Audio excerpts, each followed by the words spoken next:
This is the Lone Crater YouTube. We hope this video helps.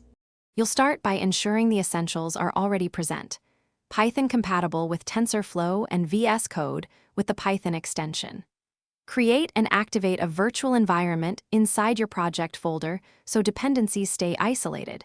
This prevents version conflicts later.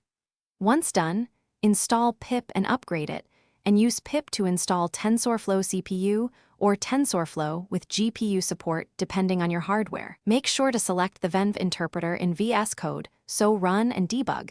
Use the same environment. Now you install and configure. Pip install Tensorflow plus the data and visualization libraries you need. This creates a reproducible setup.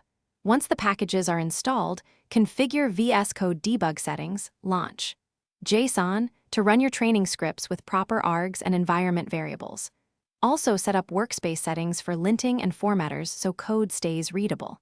After a successful run, export requirements. TXT so you or teammates can recreate the environment. This saves time when moving between machines.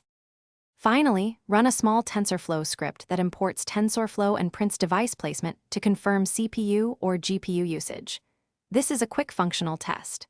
Use VS Code's debugger and breakpoints to step through model code, and enable TensorBoard from the extension or command line to visualize logs. If you hit errors, check package versions, CUDA/cuDNN compatibility for GPUs, and environment path variables. Often mismatched versions cause import or device errors, so align TensorFlow, drivers, and Python versions. Thanks for watching. Consider subscribing if we helped you.